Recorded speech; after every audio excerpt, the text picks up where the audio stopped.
मैं जेबा और आप देख रहे हैं आपका अपना चैनल बुंदेलखंड न्यूज 24। आज हम आपको झांसी की ऐसी होनहार छात्रा से मिलवाने जा रहे हैं जिन्होंने यूपीएससी में ऑल इंडिया 106वीं रैंक प्राप्त करके झांसी सहित पूरे बुंदेलखंड का नाम रोशन कर दिया। यह झांसी की होनहार छात्रा कृति राज है।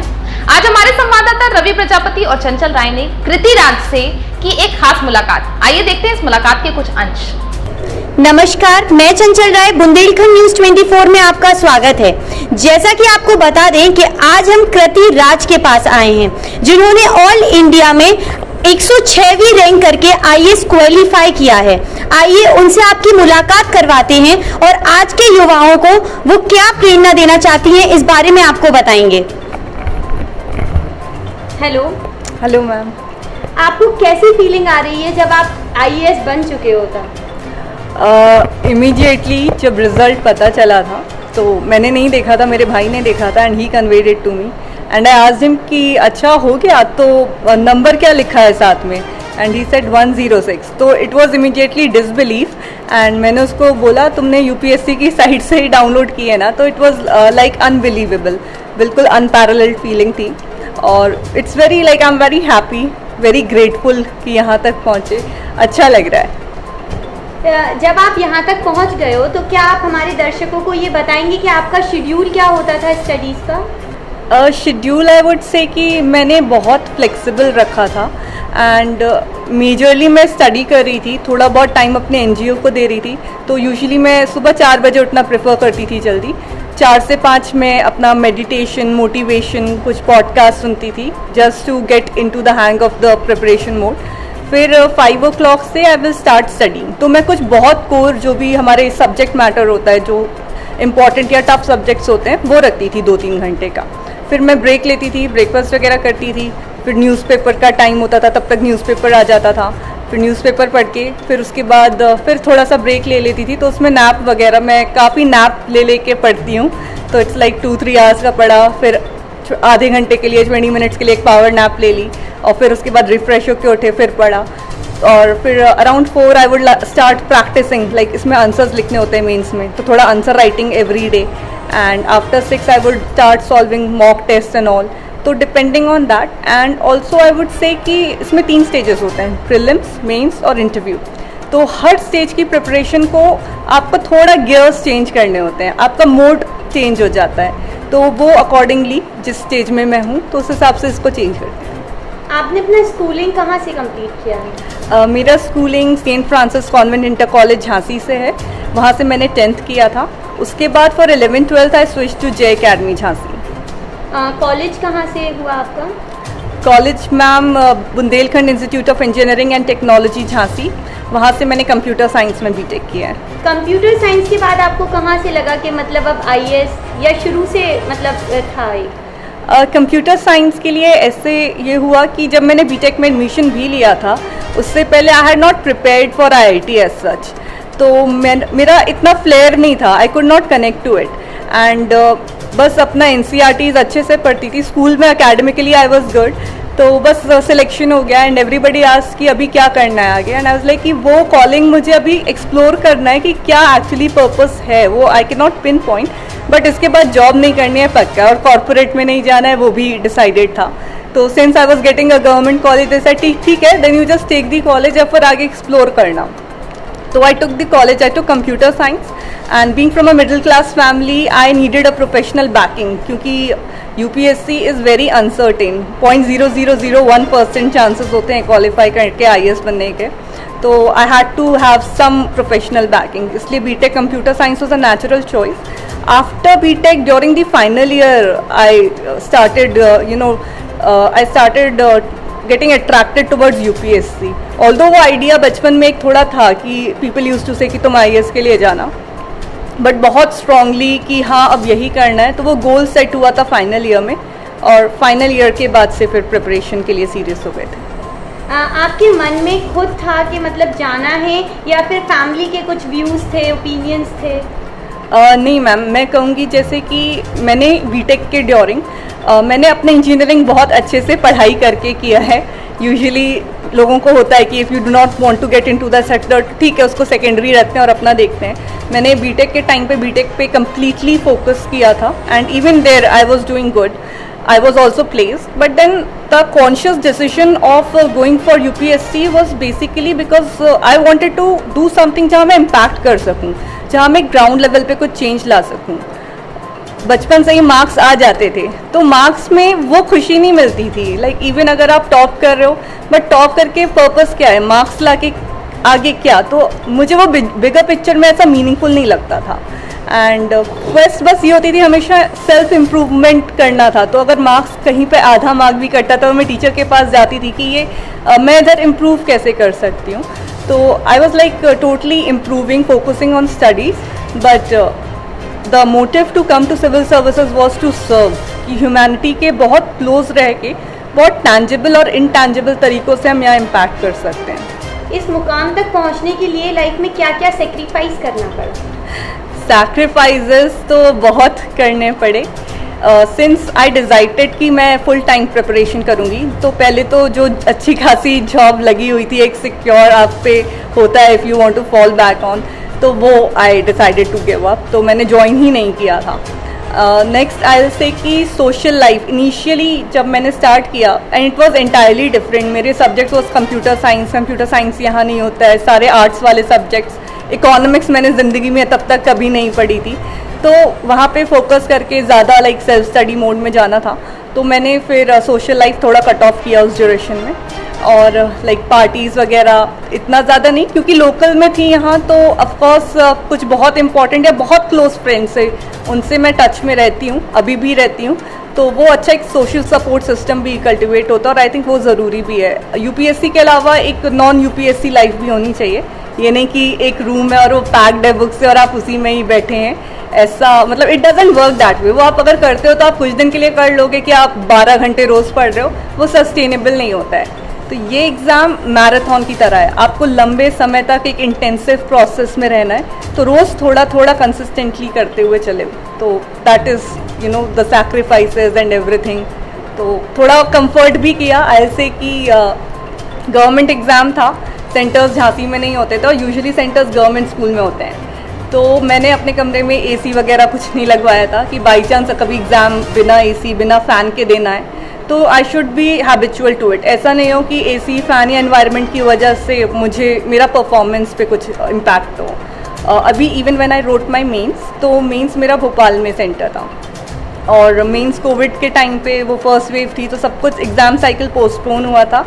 Mains was scheduled in the first week of January. तो मुझे लगा बहुत ठंड होगी और आई शुड बी प्रिपेयर्ड, क्योंकि हाथ फ्रीज हो जाते हैं और मेंस में पेपर कंप्लीट करना इज़ अ टफ जॉब. तो मैं प्रैक्टिस टाइम पे मैं 3 बजे उठती थी सुबह, और सबसे पहले ठंडे पानी के नीचे राइट हैंड रख देती थी, उसको पूरा फ्रीज़ हो जाने देती थी, और उस हाथ से फिर मैं 3-3 घंटे के पेपर्स लिखने की टाइम करके कोशिश करती थी. तो इनिशियली तो मतलब लिखते लिखते ऐसा भी होता था कि हाथों में बिल्कुल उंगलियों में ब्लड दिखने लगता था, और फिर धीरे धीरे इतना स्मूथ हो गया था वो कि जब मैंने एक्चुअल मेंस लिखे हैं तो मेरा एक क्वेश्चन भी नहीं छूट रहा. लाइक जितना भी कोल्ड हो कुछ भी हो, it went very smooth. Till the last exam I knew कि मेरा हाथ कट गया है, and you know I could feel it कि आपको वहाँ पे पता चल रहा है, बट हाथ रुका नहीं. तो हाथ को लाइक ट्रेन कर दिया था. तो ये सारी छोटी छोटी चीज़ें जितना आप कंट्रोल कर सकते हो उस हिसाब से करा था सैक्रिफाइसेस. आपके फेवरेट सब्जेक्ट्स कौन से रहे? सब्जेक्ट साइज से मुझे पढ़ना अच्छा लगता है बचपन से ही, तो I find every subject very interesting. ऐसा कुछ भी नहीं है जो मुझे मतलब बोरिंग लगता है. Every subject has a purpose, इसीलिए वो पढ़ाया जा रहा है, तो उसे समझें अगर उस तरह से, तो मुझे सारे ही सब्जेक्ट्स अच्छे लगते हैं. आप आजकल की जो जनरेशन है उनको क्या सजेस्ट करना चाहेंगी कि मतलब उन्हें कैसे प्रिपरेशन करना चाहिए, या कौन से सब्जेक्ट स्टार्टिंग से चूज़ करना चाहिए? आई से कि कमिंग जनरेशन में, जैसे मेरे पास बहुत से बच्चे ऐसे आते हैं जो स्कूल्स में 8th या 9th स्टैंडर्ड में, दे आस्क मी कि अभी से मुझे IAS के लिए प्रिपेयर करना है, तो मैं क्या करूं. तो उनको तो मैं ये कहूँगी कि बस अभी होमवर्क करते रहो, अपना स्कूल की बुक्स पे फोकस करो, and have a life. Like सिर्फ पढ़ाई नहीं करनी, अपनी हॉबीज़ परस्यू करो, एक्सप्लोर करो चीज़ों को कि आपका पर्पस क्या है. IAS की एक पूरा एग्ज़ाम इतना इंटेंसिव है कि अगर आपका एक बहुत स्ट्रॉन्ग वाई नहीं होगा, if you can not relate to the purpose, तो आप इसे सस्टेन नहीं कर पाओगे. बहुत बार मल्टीपल फेलियर्स के बाद आप बनते हो. तो तो you need to have very strong motivation. आप बहुत सर्टेन होने चाहिए कि आपको यही ही करना है, आपको गिव अप नहीं करना है कुछ भी हो जाए। Coming to kids who are in colleges and they want to prepare, तो उनको मैं साथ में बोलूँगी कि न्यूज़पेपर पढ़ने की आदत रखिए। The Hindu, you can start with the Hindu, even Indian express भी आप पढ़ सकते हो। और NCERTs, जैसे जब मैंने स्टार्ट किया था तो मैंने बिल्कुल 6th स्टैंडर्ड की NCERTs से स्टार्ट किया था। 6 to 12 NCERTs पढ़ी थी और बहुत बार पढ़ी थी। फिर जब आप फुल इंटेंसिव प्रिपरेशन मोड में हो तो जब भी आपको एग्ज़ाम के लिए अपियर होना, उससे 1 साल पहले आप स्टार्ट कर दीजिए। NCERTs के बाद बेसिक बुक्स, फिर एडवांस बुक्स, मॉक पेपर्स लगाइए, प्रैक्टिस बहुत कीजिए और रिवीजन मल्टीपल टाइम्स कीजिए। तो मेरे प्रीलिम से पहले मैंने अपने करंट अफेयर्स को 6 से 7 टाइम्स रिवाइज कर लिया था। तो आप पिछले 1-1.5 साल में कुछ भी हुआ आप मुझसे पूछते तो मुझे वो याद था। तो I think that help to crack the exam. आपने कितने अटेम्प्ट्स में एग्जाम को क्वालिफाई किया? जी, ये मेरा 3rd अटेम्प्ट है। For the first 2 attempts I could not clear my prelims. I use to miss it by 1 question और 2 question एवरी सिंगल टाइम। फिर I took a break of 1 year और उसमें मैंने अपना पूरा अप्रोच बदल लिया था एग्ज़ाम को पढ़ने का। मतलब by that time I could understand कि ये एग्ज़ाम ऐसे नहीं होना जो आपको एक बताया जाता है कि ज़्यादा पढ़ना ही नहीं है। You have to be very smart in how you study and what you study. तो फिर उसके बाद in this attempt I cleared my prelims, I wrote my mains, वो भी क्लियर हुआ। और उसके बाद अभी पर्सनालिटी टेस्ट दिया और वो भी क्लियर होके बस अभी रैंक आ गई है। और क्या क्या आपकी फेवरेट चीज़ें हैं स्टडीज़ को छोड़कर? स्टडीज़ को छोड़ के आई विल से कि मैंने बहुत आइसोलेशन में पढ़ाई नहीं की है। वो शुरू के 1-2 साल ज़रूर जब मैं बेस बना रही थी तब थोड़ा करा था कट ऑफ, बट उसके बाद वंस मेरी बेसिक प्रिपरेशन हो गई थी तो मैं चाहती थी कि मैं बुकिश, या ऐसा नहीं कि सिर्फ रट्टा मार के किताबों का मुझे एग्ज़ाम निकालना है, वैसे आप निकाल भी नहीं सकते। तो मेरी अप्रोच थोड़ी डिफरेंट थी। मैंने कोचिंग के नोट्स वगैरह ऐसा बहुत ज़्यादा उस पर वर्क नहीं किया। मैंने अपने खुद के नोट्स, खुद के एग्जाम्पल्स बनाए। तो मैं NGO में जाती थी, मैं स्लम्स में जाती थी, मैं लोगों के झोपड़ियों में बैठ के उनसे बातें करती थी कि उनकी क्या प्रॉब्लम्स हैं। फिर मैं आके सोचती थी कि इस प्रॉब्लम को मैं अपने लेवल पे कैसे सॉल्व कर सकती हूँ, अगर मैं DM होती तो फिर मैं क्या कर सकती हूँ। तो उस चीज़ पे सोचा, कुछ इनोवेटिव या कुछ आउट ऑफ द बॉक्स जो अभी तक इंडिया में हुआ नहीं है, उस तरह से हम कैसे इसे सॉल्व कर सकते हैं। तो इस तरह के मैंने सोचते, विचारते, इंटरैक्ट करते हुए लोगों से, इस तरह बियॉन्ड UPSC था, कुछ हॉबीज़ कल्टिवेट की। इवन सोशली भी इतना कट ऑफ नहीं थी क्योंकि फैमिली से, फ्रेंड्स से कभी कभी पार्टीज़, फैमिली डिनर्स भी अटेंड कर रही थी मैं। मैं बिल्कुल ऑनेस्टली बोलूँगी, ऐसा बिल्कुल नहीं था कि मैं 12 घंटे पढ़ रही थी। रोज़ का 7-8 घंटा भी आप पढ़ रहे हो लेकिन वो आप फोकस स्टडी कर रहे हो, तो दैट्स इनफ। उसके बाद 7-8 घंटे पढ़ने के अलावा 2-3 घंटे जो भी पढ़ा उसके बारे में रिवाइज़ करो मेंटली, उसके बारे में सोचो कि आपने ये पढ़ा है तो it's not just limited to it. आप बियॉन्ड द होराइजन आपको इस चीज़ को कैसे देख सकते हो, एक पर्सपेक्टिव डेवलप करो उसके बारे में।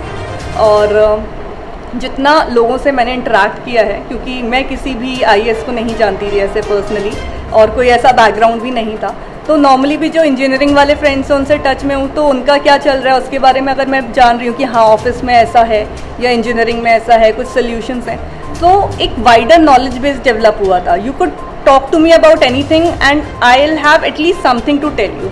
तो वो मेरे ख्याल से ज़रूरी है। आप अपने एनवायरनमेंट से कितना कनेक्टेड हो, बिल्कुल कट ऑफ नहीं हो, और उस चीज़ को आप अपनी प्रिपरेशन में, अपने आंसर्स में यूज़ भी कर सकते हो, तो उससे एक ओरिजिनलिटी आती है। क्योंकि कोचिंग वाला एक जो फैक्ट्री की तरह सेम मटेरियल पढ़ के सब सेम आंसर्स लिख रहे हैं, वो चीज़ नहीं हुई है मेरे साथ। एंड ये एक एक्सपेरिमेंट था, मैंने सोचा कि ये करके देखते हैं, और जिस हिसाब से रैंक आई है आई थिंक ये वर्क करा है। तो मैं ये कहूँगी कि सबको अपनी ओरिजिनलिटी मेंटेन करके रखनी चाहिए। तो आपने कोई कोचिंग वगैरह लगाई थी या फिर आपने झांसी से ही स्टडीज़ अपना कंप्लीट किया या बाहर से? मैं इनिशियली दिल्ली गई, मैंने देखा वहाँ पे किस तरह का सिस्टम है, and it occur to me, क्योंकि मैंने ज़्यादा कोचिंग मोड में पढ़ा नहीं है बचपन से भी, तो आई थॉट कि मैं इसे अपने तरीके से अगर करूँगी तो बेटर होगा। तो मैं वापस झांसी आ गई थी, और आई थिंक अराउंड 5 ईयर से तो मैं यहीं पे ही हूँ, अपना ऑर्गेनाइजेशन संभाल रही थी, साथ में ये कर रही थी। तो जो मेरा एग्ज़ाम निकला है या जो मेरी अप्रोच रही है वो थोड़ी इनोवेटिव और थोड़ा खुद ही से है, और अपनी स्ट्रेंथ्स और वीकनेस पे मैंने खेला है। तो अपनी स्ट्रेंथ्स को आपको पता होना चाहिए कि आपका क्या अच्छा है क्या बुरा है, उसके हिसाब से आप अपना डिसाइड करो, अपना अप्रोच बनाओ। आपका रोल मॉडल कौन है? Role model I will say कि I am very inspired by my mother and she is very hardworking and she has that never give up attitude. I mean, she doesn't fear to start new things even at this age. So I'm very inspired by my mother. आपके hobbies क्या क्या हैं? Hobbies में I would say I pursue a lot of things. So I paint, I write poetry, public speaking, and even meditation and self-help books have helped me a lot. आप अपनी कुछ poetry हमारे दर्शकों को सुनाना चाहेंगे? Poetry, okay.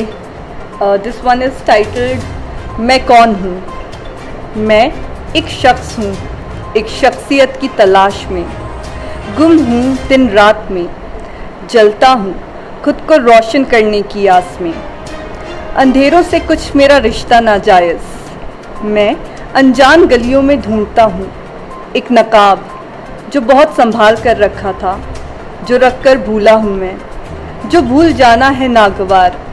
क्यों? क्योंकि मेरा कोई चेहरा नहीं, मैं तो पहचानता हूँ खुद को एक एहसास से, एहसास मेरे मैं होने का, एहसास जो ज़रूरी भी है और जुर्म भी। क्यों? क्योंकि मुझे इजाज़त नहीं कुछ महसूस करने की। मैं तो एक तमाशागार हूँ, एक नकाब पोश, मुझे कुछ और होने की इजाज़त कहाँ। मैं तो महज एक किरदार हूँ अपनी कहानी की तलाश में, खुद को लिखता हूँ पूर्णता की प्यास में, सुंदर सुशील संपन्न, पर वो तो मैं नहीं। मैं हूँ धूल और खून में सना एक गलतियों का पुतला, एक मामूली मुफलिस बुत, पूर्णता से कोसों दूर, खूबसूरती के पैमानों से आज़ाद, अपनी हकीकत का जश्न मनाता एक बेनकाब नकाब पोश। मैं एक शख्स हूँ, एक शख्सियत की तलाश में। आपके लफ्ज़ तो वाकई बहुत शानदार हैं। Thank you. आपने जैसे बताया कि आप एक एनजीओ भी चलाते हैं, मतलब उस पर वर्क करते हैं, तो आपने अपना टाइम मैनेजमेंट कैसे किया, एनजीओ को भी और स्टडीज़? जी, मेरे लिए सबसे इनफैक्ट इससे कुछ ऑब्स्टिकल्स क्रिएट नहीं हुए थे, ये मेरी प्रेप में हेल्प ही कर रहा था। अगर मैं प्रेप में कभी ऐसा लगता था, बीच बीच में मोमेंट्स आते हैं जब आप फ्रस्ट्रेट हो जाते हो पढ़ते पढ़ते, तो फील्ड पे जाने से आपको ये याद आ जाता है आप ये सच में क्यों करना चाहते हो। मैं या मेरी प्रॉब्लम्स या मैं पढ़ते पढ़ते थक गई, ये बहुत छोटी है उस चीज़ के मुकाबले में कि ये किसी की लाइफ एंड डेथ को डिफ़ाइन करता है। बच्चे बिना इम्यूनाइजेशन के मर जाते हैं, लोगों के पास घर सड़क कुछ नहीं होता है, खाने के लिए नहीं होता है, तो ये सारी चीज़ें उनके बीच में बैठ के उनके घरों में जाके उनसे बात करके, तो वो जो आप कह सकते हैं पैशन था, उसको हमेशा फायर मिलती रही इन सबसे। तो आई थिंक ये बहुत हेल्प कर रहा है मुझे, और मेरे जो आंसर्स भी थे उनमें मैंने ये सारी चीज़ें इंटीग्रेट करी है। जो मेरे कॉन्वर्सेशंस हुए हैं उनसे मैंने जो सीखा, जो स्पेसिफिक इंसिडेंट्स भी होते थे कई बार, तो वो भी मैंने एग्जाम्पल्स के तौर पे वहाँ लिखे हैं। तो इससे मेरी शायद कॉपी डिफरेंट भी थी और ग्राउंड रियलिटी से बहुत जुड़ी हुई थी, तो may be that worked in my favour. अब जब आप एक IAS अधिकारी बन चुकी हैं, तो आपको देश को लेकर क्या एजेंडा है आपका? मैम, अभी अपॉइंटमेंट लेटर तो आना बाकी है, जिस रिजल्ट ही आया है, बट आई विल से कि मेरा agenda is to make an impact कि मैं मिलियंस ऑफ लोगों तक रीच कर सकूं, and I specially want to work in sectors like health, education, women empowerment, so that I can make myself of use to at least someone। मैं inspire कर सकूं किसी को, बिकॉज यहाँ पे जैसे मैं झांसी में रह के प्रिपेयर कर रही थी, तो यहाँ उतना माहौल नहीं था, या मैं इतने लोगों को नहीं जानती हूँ गर्ल्स को जो यहाँ पे इतना प्रिपरेशन कर रहे होते हैं। सो आई रियली वॉन्ट कि people see me as an example of this can be done. Limited resources में अगर अपॉर्चुनिटीज़ नहीं है, सर्कमस्टांसेस सपोर्ट नहीं कर रहे हैं, तो भी आप इसे कर सकते हो। आप कंसिस्टेंटली करते रहो, आपके पास एक पर्टिकुलर ईयर आएगा और उसमें आपका चांस होगा, तो वहाँ आप छक्का मारो। आप प्रैक्टिस इतना हार्ड करो खुद के साथ कि जब आप पे चांस आएगा खेलने का, तो आप वहाँ पे बहुत स्मूथली कर लोगे। तो I think that was the whole agenda कि एग्जामिनेशन का प्रोसेस चैलेंजिंग था, and I like taking challenges. तो चैलेंज को उसको लिया और एक टारगेट बनाया, और उसको बस पाने का ही जुनून था। और वंस दिस इज़ रीच, तो आई रियली वांट कि मैं नेशन बिल्डिंग में कुछ अच्छा कंट्रीब्यूट कर सकूं। आपकी फैमिली का यहाँ तक आपको पहुँचाने में कितना इन्वॉल्वमेंट है? बहुत ज़्यादा मैं इतना सस्टेन कर पाई हूँ, इतना फोकस कर पाई हूँ, उसका रीज़न मेरा स्ट्रॉन्ग सपोर्ट सिस्टम था. So I would say both my parents, क्योंकि मैं घर पे रह के पढ़ाई कर रही थी, तो एट एवरी स्टेप उन्होंने वो साथ थे. कभी एग्ज़ाम देने जाना है, मैं सोशली कट ऑफ रह के थोड़ा पढ़ना चाहती थी, तो जब एग्ज़ाम ड्यूरेशन या एग्ज़ाम मोड होता था तो इवन मेरी फैमिली थोड़ा कट ऑफ हो जाती थी. अभी कोविड में सिंस इंटरव्यू देना था तो डर था कि कहीं से भी इन्फेक्शन ना आए, तो मम्मी पापा ने भी बाहर जाना घूमना फिरना बंद कर दिया था. रिलेटिव्स के यहाँ ज़्यादा टच में नहीं रहते थे, लोग गुस्सा भी हो जाते थे एट टाइम्स कि ऐसी कैसी पढ़ाई चल रही है, सारे बच्चे पढ़ते हैं, ऐसे तो कोई नहीं पढ़ता. बट वही है, अब वो सारी चीज़ें पीछे छूट गई हैं और वो एक जर्नी थी और सब ने बहुत कंट्रीब्यूशन दिया है. फ्रेंड्स ने कभी पढ़ते पढ़ते आप थक जाते हो, पक जाते हो, तो वो स्ट्रेस डेवलप होता है, तो उसको डी स्ट्रेस करने के लिए आई हैड माई फ्रेंड्स. और यूपीएससी रिलेटेड भी लोग थे, मेंटर्स थे, but even I kept in touch with school friends, college friends, everyone. तो जैसे मैं सोशल मीडिया कभी डीएक्टिवेट नहीं किया है, तो I use to use it very judiciously. Social media को लिमिटेड तरीके से अपने हिसाब से यूज़ किया कि यूपीएससी से रिलेटेड पेजेस लाइक कर दिए, बेटर इंडिया जैसे पेजेस होते हैं जहाँ, तो वहाँ से मैंने केस स्टडीज़ वगैरह रख ली थी. और ख़ुद को थोड़ा डी स्ट्रेस करने के लिए मीम पेजेस भी मैंने यूज़ करे. It was a very normal student life, बस अंतर ये था कि वो स्टूडेंट लाइफ में मैं स्टडी यूपीएससी का कर रही. ऐसा कोई मैसेज जो आप हमारे आज के जो जनरेशन है, जो लोग हैं जो तैयार कर रहे हैं यूपीएससी के लिए, उन तक पहुंचाना चाहती हूँ? या ऑफ कोर्स आई थिंक सबसे इम्पॉर्टेंट चीज़ यूपीएससी में होती है मेंटली खुद को प्रिपेयर रखने की. बहुत पॉजिटिव रहना है, सेल्फ बिलीफ बहुत स्ट्रांगली करना है. फॉर एग्जांपल मैंने जैसे आपको बताई अपनी अप्रोच, तो ये एक एक्सपेरिमेंट था. यूपीएससी में आई थिंक एक्सपेरिमेंट सभी कर रहे हैं, सबकी अपनी जर्नी होती है, अपना तरीका होता है. जितने लोग सेलेक्ट हुए हैं सब ने अपना अपना तरीका है, तो इस एग्ज़ाम को निकालने के बहुत तरीके हैं.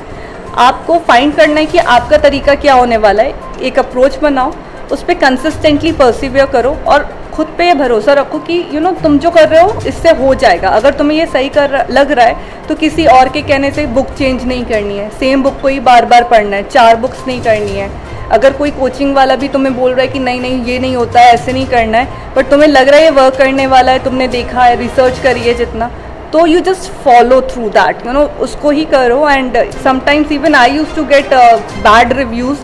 मुझे बहुत डाइवर्स रिव्यूज़ मिलते थे जब मैं असेसमेंट करवाती थी, और मैं बहुत डाइवर्स लोगों से अपना असेसमेंट करवाती थी अपनी कॉपीज़ का दे के, तो हर तरह के रिव्यूज़ होते थे. और उसके बाद मैं डिसाइड करती थी कि मुझे उस रिव्यू से क्या लेना है, क्या नहीं लेना है. तो self belief is very important and don't give up. Like कुछ भी हो जाए, if this is what you really want to do, तो यही करो. सर्कमस्टांसेस बहुत ख़राब भी हो सकते हैं. आई मीन ये एग्ज़ाम के लिए ही लोग कहते हैं कि ये बहुत हार्ड, बहुत टफ है. लाइफ इससे हार्ड, इससे टफ होती है. तो it may throw circumstances where you feel like giving up, या आपको लगेगा कि नहीं मेरे सर्कमस्टांसेस में ये पॉसिबल नहीं है. तो वो थोड़ी देर उस फेज़ में you have to stay tough, you have to give it your all and just persist. रोज़ 12 घंटे नहीं पढ़ना है, लेकिन रोज़ 7-8 घंटे की कंसिस्टेंसी भी मेंटेन करनी है. एग्ज़ाम जब बिल्कुल आ जाता है तब ऑफकोर्स नंबर ऑफ आवर्स बढ़ जाते हैं. और आई वुड से just give it your all. अगर यही करना है तो लाइफ एक ही मिलती है, उसमें आपका अगर एक ही पर्पस है तो उस पर्पस के लिए जान लगा दीजिए. क्या आप अपनी लाइफ में आने वाली जर्नी जो आपकी होने वाली है इस जॉब में, उसके लिए पूरी तरह से तैयार हैं? अभी तो रिजल्ट ही आया है, तो अभी तो वो सिंक इन होना बाकी है फीलिंग, क्योंकि मेरा तो बस अभी इंटरव्यू हुआ है, मेडिकल हुआ है, मैं झांसी आई हूँ और रिजल्ट आ गया. I was in the and, मैं लास्ट कैंडिडेट थी उस दिन पे इंटरव्यू होने वाली.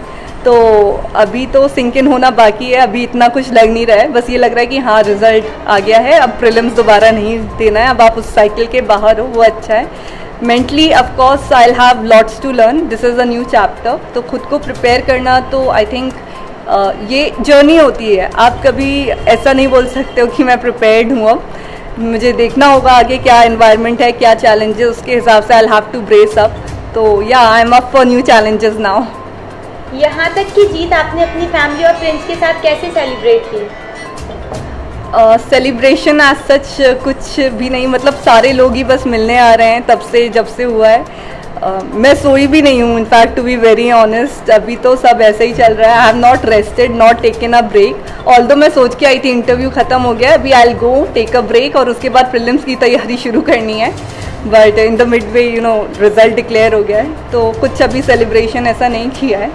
और इनफैक्ट कोविड टाइम्स में सेलिब्रेशन करना ऐसा कुछ बहुत ग्रैंड मुझे फीजिबल भी नहीं लगता। I am not a party person as such, तो कुछ सिंपल सा फैमिली में ऐसे ही सब मिल रहे हैं, सबको अच्छा लग रहा है, सब खुश हैं। आई थिंक यही सेलिब्रेशन है। Thank you so much for your precious time. Thank you so much. आपको कैसी फीलिंग आ रही है कि आपकी बेटी का आईएएस में सिलेक्शन हो गया है? ये किसी भी पिता के लिए गर्व की बात होती है कि उसके बच्चे उससे आगे निकल गया, और बाकी क्या है वो अपने आप में उसकी एक उपलब्धि है, क्योंकि इस जगह तक पहुंचना एक आसान रास्ता नहीं था। कड़ी मेहनत और लगन उसकी सफलता का काम है, और उसकी वजह से आज हमको आप मीडिया जैसे लोग हमारा परिचय दे रहे हैं, इंटरव्यू दे रहे हैं।